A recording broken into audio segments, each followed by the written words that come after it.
Kabajamtoota hordoftoota qaalii akkam nagaa fayyumaa jirtanii. Ana Meeysar Abbaasii ogeessa wal'aansa uumamaatii fi wal'aansa ammayyaati.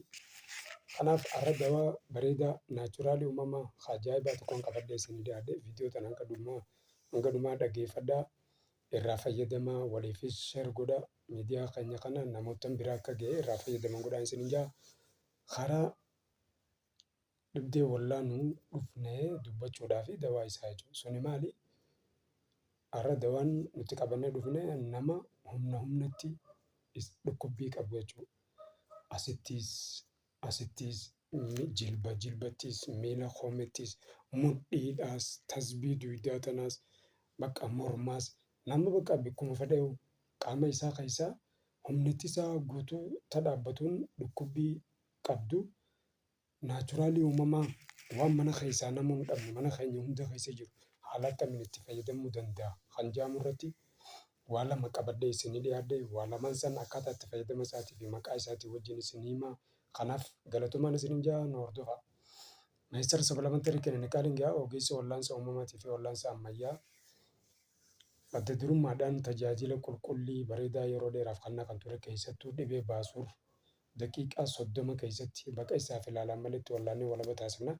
Kanaaf kottaa fayyadamaa isiniin jenna. Asumaan isin affeerraa isiniin jenna. Iddoo nuti itti argamnu teessoon keenya Itoophiyaa keessaa Harar Nook iddoo jedhamutti argamna. Odeeffannoo dabalataatiif lakkoofsa bilbila keenyaa Duwwaa 920 68 83 irratti nu argachuu dandeessaniin isiniin jedha. Kanaaf karaa dawaa dhukkubbii humnaa kan uumamaa yommuu itti dabarraa jechuudha. Suni maal jechuun keessan hin oolu.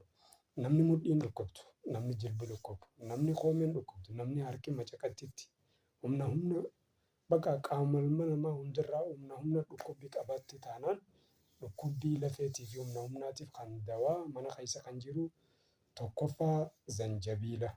Zanjabiila kana namni ni beeka. Baay'ee hoteela gurguddaatti qashiira jaanii fayyadaman. Zanjabiila eega nyaata nyaattee booda guyyatti marraa 3 dhuguu heddummeessi. Nyaata kan kee booda isa dhuguu heddummeessinaan sirraa dhaabbatti jechuudha dhukkubbiin sun. Itti aansee immoo zayita zanjabiilaa yoo harkattee bakka si dhukkubdu san dibattee sirraa dhaabbata. Inni lammaffaa kan hin qabadhee isinii dhiyaate kanuma namuu beeku irdii.